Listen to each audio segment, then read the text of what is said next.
Friends, ఇదైతే మనకి AF cat 02/2026కి సంబంధించినటువంటి అప్లికేషన్ ఆనియన్ ప్రాసెస్ అయితే మనకి ఈ రోజే స్టార్ట్ అవుతుంది అనమాట. 20th May 2026, ఇంకా 19 June 2026 అయితే మనకి లాస్ట్ డేట్ అనమాట.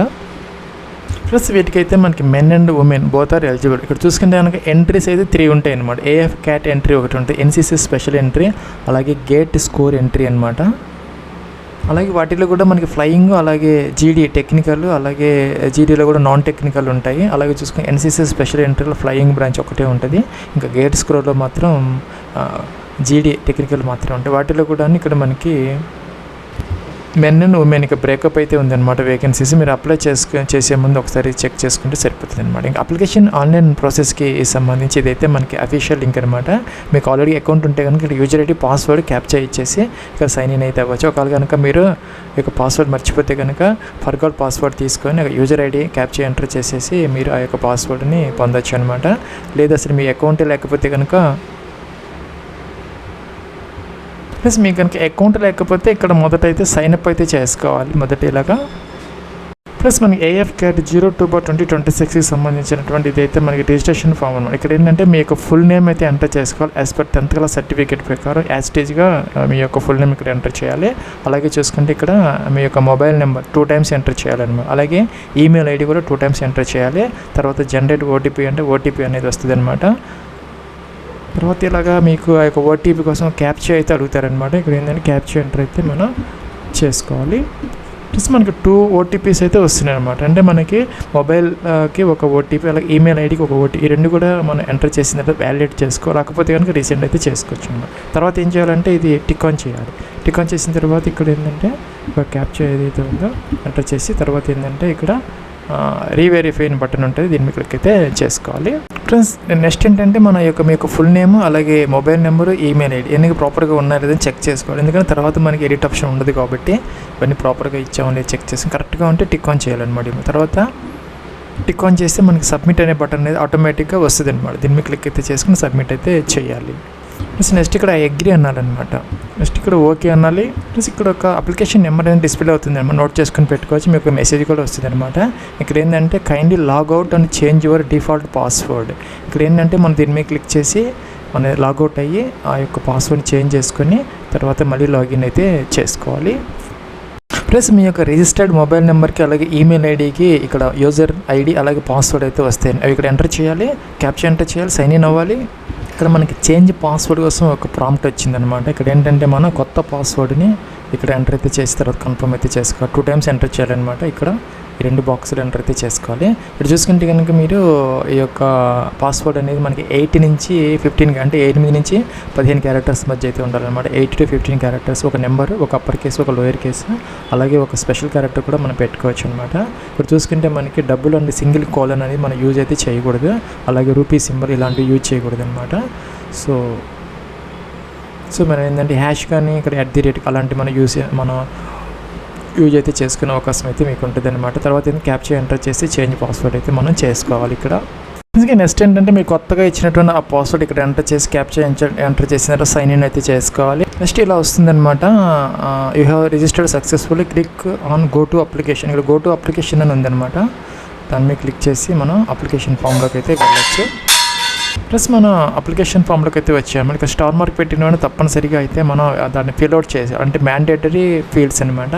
ఇటుసేపు చూసుకుంటే మనకి లెఫ్ట్ సైడ్ అన్ని కాలమ్స్ ఉన్నాయి. అంటే కమ్యూనికేషన్ డీటెయిల్స్ ముందు ఏంటంటే personal details, examination, test city preference, అలాగే వెరిఫై ఎంటర్డ్ సెలెక్టెడ్ వాల్యూస్ చూసుకున్న తర్వాత అడ్రస్ డీటెయిల్స్, తర్వాత ఎడ్యుకేషన్ క్వాలిఫికేషన్స్, అలాగే కోర్సు యొక్క preference, additional details, documents and payment ఇలా ఉంటాయి అనమాట. అన్ని స్టెప్స్ వరుసగా కూడా ఇప్పుడు చూసుకుంటే అప్లికేషన్ నెంబర్ ఆటోమేటిక్గా అయితే వస్తుంది.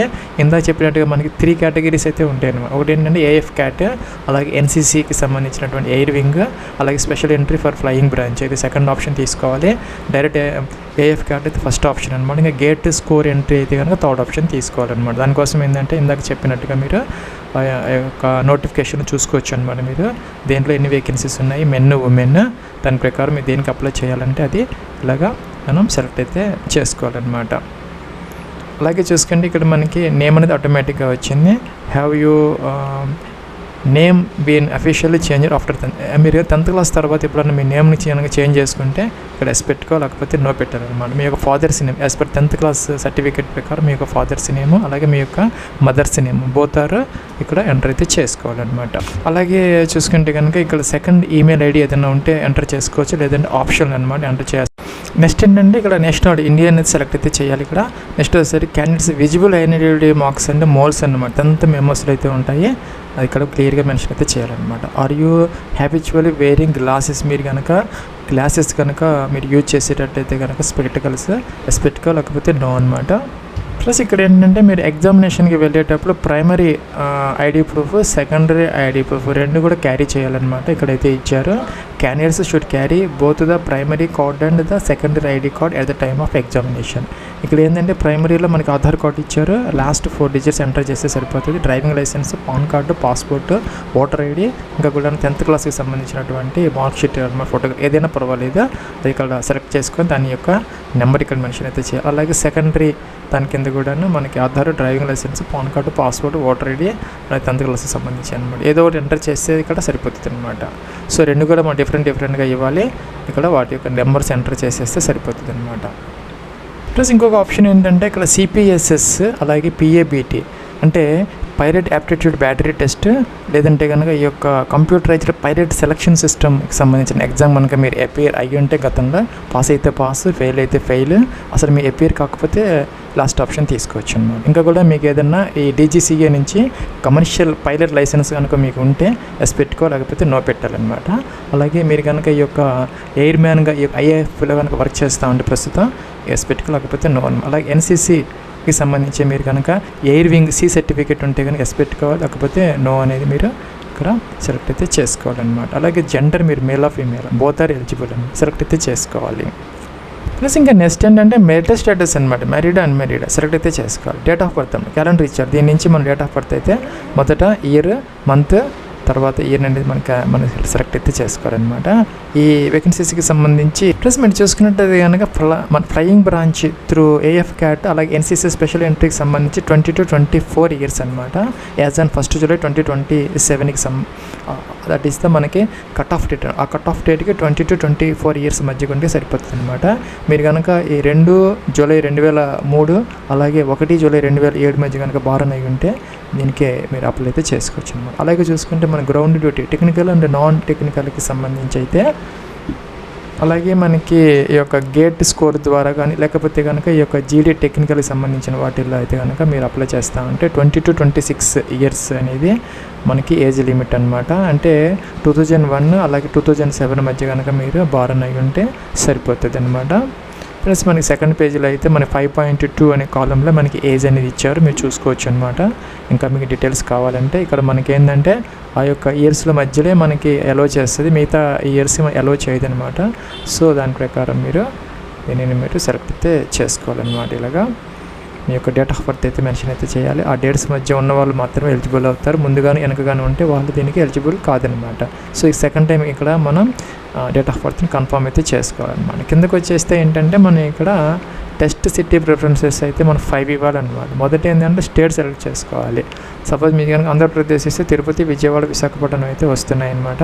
అలాగే తెలంగాణ కనుక మీరు తీసుకుంటే కనుక హైదరాబాద్, వరంగల్ అయితే వస్తున్నాయి, మీరు సెలెక్ట్ అయితే చేసుకోవచ్చు అన్నమాట. ప్లస్ ఇక్కడ మనం ఇప్పటివరకు ఏవైతే కాలమ్స్ ఎంటర్ చేసామో అవన్నీ ఇక్కడ విజిబుల్ అవుతాయి అనమాట. అన్నీ చెక్ చేసుకోవాలి, కాలం ఎదురుగా మీరు ఎంటర్ చేసింది వస్తాయి అనమాట. అన్నీ కూడా జాగ్రత్తగా చెక్ చేసుకొని ప్రాపర్గా ఉంటే టిక్ ఆన్ చేయాలి, లేకపోతే అక్కడికి వెళ్ళి మీరు మార్చుకోవాలన్నమాట.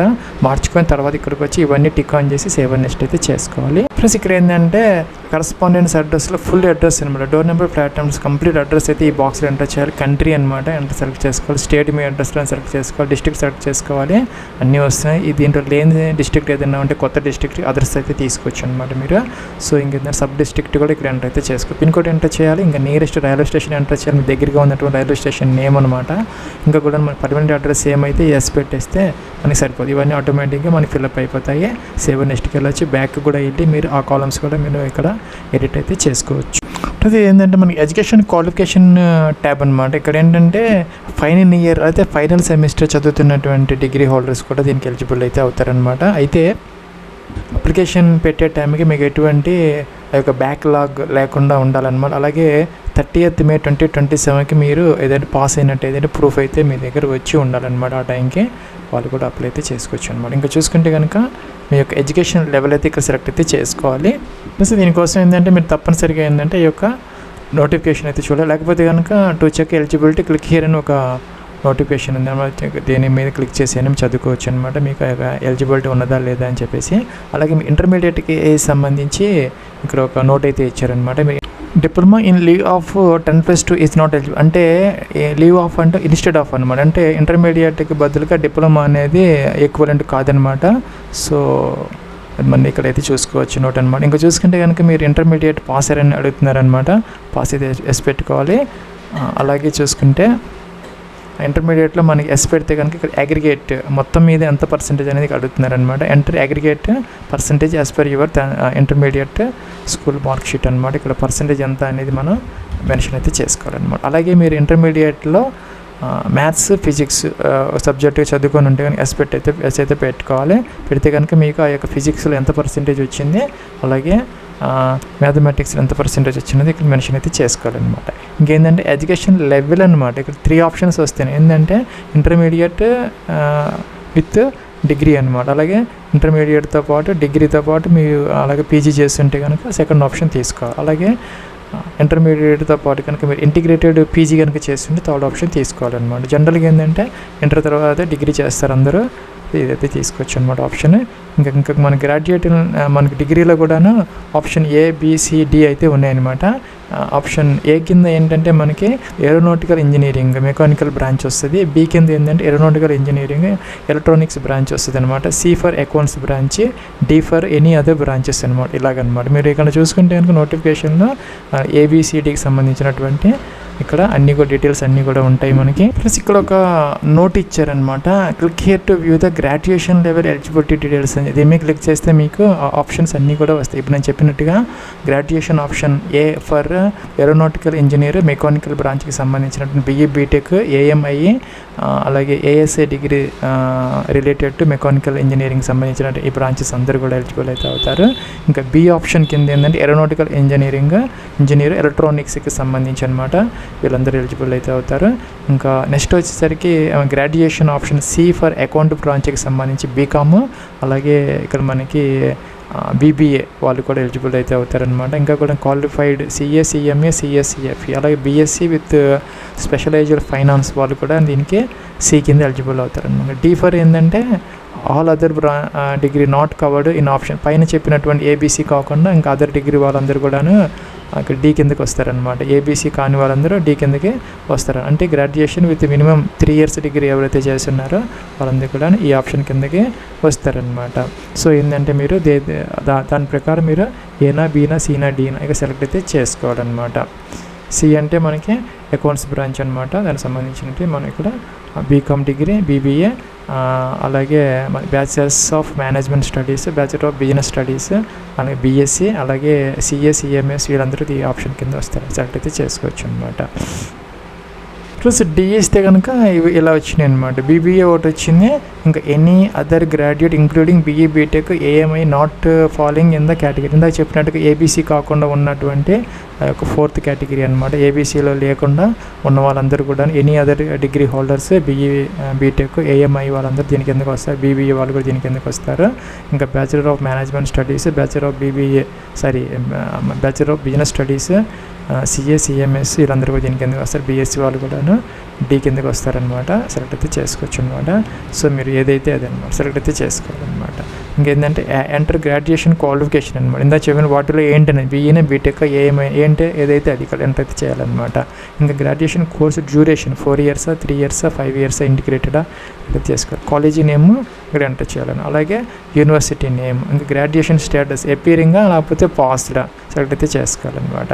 ఇంకా expected date of appearing for the final examination. మీరు కనుక ఫైనల్ ఎగ్జామినేషన్ అపీరింగ్ చేస్తామంటే దాని డేట్ అనేది మెన్షన్ అయితే చేయాలన్నమాట. అంటే ఎవరైతే కంప్లీట్ చేసుకోకుండా ఉన్నారో వాళ్ళ కోసం అనమాట ఈ కాలం. అంటే ఫైనల్స్ ఏమో ఫైనల్ ఇయర్ ఇదనమాట డేట్ అనమాట, ఎప్పుడు అపేర్ అవుతున్నారు అనేది.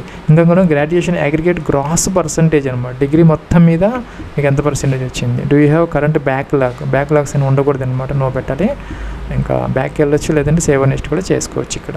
ఫ్రెండ్స్ ఇక్కడ ఏంటంటే మనం ఎంటర్ చేసినటువంటి ఎడ్యుకేషనల్ క్వాలిఫికేషన్స్ బేస్ చేసుకొని మనం దేనికైతే ఎలిజిబుల్ అవుతాం దానికి సంబంధించినటువంటి కోర్సెస్ అన్నీ వస్తాయి అన్నమాట. సో ఇక్కడ ఏంటంటే నాకైతే అడ్మినిస్ట్రేషన్, లాజిస్టిక్స్, అలాగే మెట్రాలజీ వచ్చినాయి అనమాట. మనకి లెఫ్ట్ నుంచి రైట్కి రావాలంటే ఈ యొక్క యారో మార్క్ మీద కనుక మీరు సెలెక్ట్ చేసుకొని ఇలాంటివి వస్తాయి, ఇటువైపు వస్తాయి. లేదు మనకి రైట్ నుంచి లెఫ్ట్కి రావాలంటే కింద బటన్ ప్రెస్ చేస్తే ఇటువైపు వస్తాయి అనమాట. సో వాటిలో కూడా మీకు దేనికి ప్రిఫరెన్స్ కావాలనుకుంటే దాని ప్రిఫరెన్స్, మొదట మీకు లాజిస్టిక్స్ కావాలనుకుంటే మొదట లాజిస్టిక్స్, తర్వాత అడ్మినిస్ట్రేషన్, తర్వాత మెట్రాలజీ అలా ఇచ్చుకోవచ్చు అనమాట. మీరు ఇలాగా చూసుకొని జాగ్రత్తగా వీటిని లెఫ్ట్కి రైట్కి మార్చుకొని ఇక్కడ మనకి ఏంటంటే ప్రిఫరెన్స్ అనేది ఇచ్చుకునే అవకాశం అయితే మనకి ఉంటుంది అనమాట. సేవ్ నెక్స్ట్ అయితే చేసుకోవాలి. ప్లస్ ఇంకో ఆప్షన్ ఏంటంటే ఇక ఎడిషనల్ డీటెయిల్స్లో ఏంటంటే మీరు ఏఎఫ్ఎస్పి కానీ ఎస్ఎస్బి కనుక మీరు గతంలో కనుక అపేర్ అయ్యి ఉంటే కనుక ఎస్ పెట్టుకోవాలి, లేకపోతే నో పెట్టాలన్నమాట. మీకు ఈ జాబ్స్ గురించి ఎలా తెలిసింది అడుగుతున్నారనమాట. ఏదో సెలెక్ట్ చేసుకోవచ్చు, ఎంప్లాయ్మెంట్ న్యూస్ అలాగా. ఇంకా కూడా place of application form filling అనమాట. సో ఫ్రెండ్స్ మీరు ఎక్కడి నుంచి అయితే అప్లికేషన్ అనేది అప్లికేషన్ ఫిల్ చేస్తున్నారు అనేది ఆ యొక్క సిటీ అనమాట. మీరు అప్లికేషన్ ఫిల్ చేస్తున్నటువంటి ఆ యొక్క ప్లేస్ గురించి అడుగుతున్నారనమాట. మీరు ఎక్కడి నుంచి చేస్తే హైదరాబాద్, విజయవాడ ఏంటనేది మెన్షన్ అయితే చేసుకోవాలన్నమాట. ఇంకా బ్యాంక్ డీటెయిల్స్ అడుగుతున్నారనమాట. బ్యాంక్ అకౌంట్ హోల్డర్ నేము, మీ నేము, మీ యొక్క బ్యాంక్ నేమ్, మీకు ఏ బ్యాంకులో అయితే అకౌంట్ ఉంది అకౌంట్ నెంబరు 2 times అనమాట. ఐఎఫ్ఎస్సి కోడ్ ఎంటర్ చేయాలి. సేవ్ నెక్స్ట్ అయితే చేసుకోవచ్చు. ఫ్రెండ్స్ బ్యాక్ కూడా వెళ్ళొచ్చు అనమాట. ఇక ఈ గ్రీన్ కలర్ సంబంధించినవన్నీ అయిపోయినాయి, ఆల్రెడీ ఫిల్ అవుట్ చేసామని అర్థం అనమాట.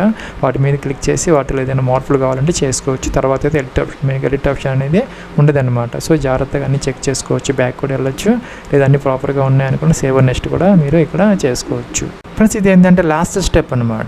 ఇక్కడ ఏంటంటే అప్లోడ్స్ సెక్షన్. ఇక్కడ ఏంటంటే ఇక్కడ టూల్ టిప్ అయితే వస్తుంది. మీరు ఏంటంటే 3 months లోపు తీసుకున్నటువంటి latest recent passport size colour photograph, white background మాత్రమే ఉండాలి. అలాగే చూసుకుని 100 నుంచి 200 KB మధ్య, అది 3.5 into 4.5 centimeters మధ్య అయితే ఫోటోగ్రాఫ్ ఉండొచ్చు అనమాట. అలాగే లైవ్ ఫోటో కూడా క్యాప్చర్ అయితే చేసుకోవాలన్నమాట. ఇక్కడ మన క్లిక్ హియర్ టు ఫోటో అంటే దీని మీద మన 2 options వస్తాయి. The candidate shall be required to upload 2 photographs అనమాట. ఒకటి ఏంటంటే రియల్ టైం ఫోటోగ్రాఫ్, ఒకటేమో ప్రీ సేవ్డ్ది. ఇప్పుడు చెప్పినట్టుగా 100 KB నుంచి 200 KB వరకు అలౌ చేస్తారు జేపీజీ ఫార్మాట్. అలాగే సిగ్నేచర్ కూడా మనకి 80 నుంచి 150 KB వరకు జేపీజీలో అలౌ చేస్తారు. అలాగే మేల్ క్యాండిడేట్స్ ఎవరైనా ఉంటే వాళ్ళైతే లెఫ్ట్ థంబ్ ఇంప్రెషన్ అనమాట. ఇంకా ఫీమేల్ క్యాండిడేట్స్ ఎవరైనా ఉంటే వాళ్ళైతే రైట్ హ్యాండ్ థంబ్ ఇంప్రెషన్ అనేది అప్లోడ్ అయితే చేసుకోవాలన్నమాట. 100 KB వరకు అలౌ చేస్తారు. 50 KB అనేది మినిమం అయితే ఉండొచ్చు అనమాట. ఇక్కడ ఏంటంటే క్లిక్ ఇలాగంటే మీకు ఇక్కడ క్యాప్చర్ ఫోటోగ్రాఫ్ అని వస్తుంది. ఇంకా లైవ్ ఫోటో క్యాప్చర్ చేసుకోవాలి. ఇంకా అప్లోడ్ ఫోటోగ్రాఫ్ అని ఇప్పుడు చెప్పినట్టుగా ఆల్రెడీ సేవ్డ్ ఫోటోగ్రాఫ్ అని అప్లోడ్ అయితే చేసుకోవాలన్నమాట. ఇక్కడ ఏంటంటే ఫీజ్ చూపిస్తున్నారు 649 rupees విత్ GST అనమాట. లాస్ట్లో మీరు ఫీజ్ అయితే పే చేయాలి. ఇవన్నీ టిక్ ఆన్ చేయాలి. టిక్ ఆన్ చేసిన తర్వాత క్యాప్చర్ ఇచ్చేసి మన ప్రివ్యూ చూసుకొని ఏదైనా మోడిఫికేషన్స్ని బ్యాక్ వెళ్ళి ఎడిట్ చేసుకోవచ్చు, లేదంటే సబ్మిట్ అయితే చేసుకోవచ్చు అనమాట. ఫ్రెండ్స్ ఇక్కడ ఏంటంటే NCC special entry gate score entry కాకుండా మిగతా వాళ్ళందరూ కూడా 550 rupees ప్లస్ 18% GST అనమాట. ప్లస్ ఆన్లైన్లో మీరు ఫీజ్ అయితే పే చేసుకోవాలి. అంటే మనకి net banking, debit cards, credit cards, UP ఇవన్నీ అలౌ అయితే చేస్తారనమాట. ప్లస్ మనకి PA7 ఇమేజ్ స్టూడియో అని ఒక వెబ్సైట్ ఉంటుంది అనమాట. అక్కడ మనం ఏంటంటే ఫైల్ సైజుని ఇంక్రీజ్ చేసుకోవచ్చు, డిక్రీజ్ చేసుకోవచ్చు అనమాట. ఎందుకంటే ఇక్కడ మనకు పర్టికులర్ సైజ్ అయితే మెన్షన్ చేశారు. 100 నుంచి 200 అన్నారు కాబట్టి ఈ వెబ్సైట్ ద్వారా మరి మీరు ఏంటంటే పెంచుకోవచ్చు, తగ్గించుకోవచ్చు అనమాట. మనకు కావాల్సినటువంటి ఆ యొక్క KB పెట్టేసుకొని మనం ఈ బటన్ని క్లిక్ చేసి డౌన్లోడ్ చేసుకొని అప్లోడ్ చేసేస్తే సరిపోతుంది అనమాట. అలాగే సిగ్నేచర్ కూడా మనకి 80 నుంచి 150 అన్నారు. ఇంకా తక్కువ ఉన్న అలౌ చేయదు, ఎక్కువ ఉన్న అలౌ చేయదు. కాబట్టి మీరు ఆ వెబ్సైట్లో సెట్ చేసుకొని అప్లోడ్ అయితే చేసుకోవచ్చు అనమాట ఈజీగా. అలాగే థంబ్ ఇంప్రెషన్ అన్నారు, లెఫ్ట్ థంబ్ అనమాట. లెఫ్ట్ థంబ్ ఇంప్రెషన్ కూడా మనం అలాగే మన ఫీమేల్ క్యాండిడేట్స్ ఎవరైనా ఉంటే కనుక రైట్ హ్యాండ్ థంబ్ ఇంప్రెషన్ వేసుకోవాలన్నమాట. ఏంటంటే మనకి మేల్స్ వచ్చేసరికి లెఫ్ట్, అలాగే ఫీమేల్స్ వచ్చేసరికి రైట్ థంబ్ ఇంప్రెషన్ అనేది చేసుకొని స్కాన్ చేసుకొని 50 to 100 KB మధ్య జేపీజీ ఫార్మేట్లో అప్లోడ్ అయితే చేసుకోవాలన్నమాట. ఇక్కడ నేను క్లిక్ హియర్ టు అప్లోడ్ అన్నారనమాట మొదటి ఇక్కడ, అంటే ఇలాగ వస్తుంది అనమాట. సో ఇక్కడ క్యాప్చర్ ఫోటోగ్రాఫ్ అని వచ్చిందనమాట. దీని మీద క్లిక్ చేస్తే మీకు వెబ్ క్యామ్ ఉంటే కనుక మీరు ఎలో అంటే సరిపోతుంది, ఫోటో తీసేసుకో. ఒకవేళ మీరు మొబైల్ ద్వారా చేస్తున్నా కూడాను మీ ఫ్రంట్ కెమెరా నుంచి చేసుకోవచ్చు అనమాట. అంటే కొంచెం బ్యాక్గ్రౌండ్ కొంచెం మంచి వాల్ ఏదైనా చూసుకొని వైట్ అలాగే మంచి క్లీన్గా ఉన్నదంటే వేరే ఆబ్జెక్ట్స్ లేకుండా ఈజీగా చేసుకోవచ్చు అనమాట. ప్లస్ ఇక్కడ ఫోటోగ్రాఫ్ మీద క్లిక్ చేసి ఇలా 2 ఆప్షన్స్ వస్తాయి అన్నమాట. ఇక్కడ ఏంటంటే క్యాప్చర్ ఫోటోగ్రాఫ్ ఇచ్చారు, అదే మనకి లైవ్ ఫోటో అనమాట. పక్కన ఏంటంటే అప్లోడ్ చేయాల్సిన ఫోటోగ్రాఫ్ అనమాట. సో నెక్స్ట్ ఏంటంటే మనకి కిందకు వచ్చేసి ఇవన్నీ చేసుకున్న తర్వాత ఫీజు అనేది మనకి 550 రూపీస్ ప్లస్ జిఎస్టీ కలుపుకొని 649 రూపీస్ అయితే చూపిస్తున్నారు అనమాట. సో మనం ఇవన్నీ టిక్ ఆన్ చేయాలి. టిక్ ఆన్ చేసిన తర్వాత ఏం చేయాలంటే ఇక్కడ క్యాప్చర్ అనేది మనం ఎంటర్ ఎత్తి చేయాలి. ప్రివ్యూ అనాలి. ప్రివ్యూ చేసుకున్న తర్వాత మోడిఫికేషన్స్ ఉంటే బ్యాక్ వెళ్ళి మీరు అవన్నీ కూడా చేసుకొని జాగ్రత్తగా అన్నీ బాగుంటే కనుక ఓకే అని చెప్పేసి సబ్మిట్ అయితే చేసుకొని ఫీజు అయితే పే చేయాలి. ప్లస్ ఇక్కడ ఏంటంటే మనకి సబ్మిట్ అవ్వట్లేదు అనమాట. ఏంటంటే మనం గతంలో చేసినటువంటి ట్యాబ్స్లో ఏదైనా మిస్టేక్స్ ఉంటే కనుక ఆ ట్యాబ్కి వెళ్ళమని చెప్తున్నది. సో అక్కడికి వెళ్ళి ఏదైనా మోడిఫికేషన్స్ ఉంటే మనం ప్రాపర్గా అన్నీ చేసుకుంటే సబ్మిట్ అయిపోతుంది అనమాట ఆటోమేటిక్గా. సో అగ్రీ అనాలన్నమాట. ఇక్కడ ఏంటంటే మనకి ఫీజ్ పేమెంట్ కోసం ఒక గేట్వే ఓపెన్ అవుతుంది అనమాట. మీ దగ్గర ఎస్బీఐ నెట్ బ్యాంకింగ్ ఉంటే ఈ ఆప్షన్ తీసుకోవచ్చు, లేదంటే ఇక్కడ అదర్ బ్యాంక్ నెట్ బ్యాంకింగ్ ఏదైనా ఉంటే ఈ ఆప్షన్ తీసుకోవచ్చు. మీ దగ్గర ఏదైనా ఒక డెబిట్ కార్డు కానీ, ఏదైనా క్రెడిట్ కార్డ్స్ కానీ, లేదంటే స్టేట్ బ్యాంక్ డెబిట్ కార్డు కానీ, ఏదైనా అయితే యూపీఐ ఉన్నా కూడాను మీరు ఈజీగా పే అయితే చేసుకోవచ్చు అనమాట. ఫోన్పే ద్వారా కానీ ఎలాగైనా మీరు పే అయితే చేసుకోవచ్చు అనమాట. ఇది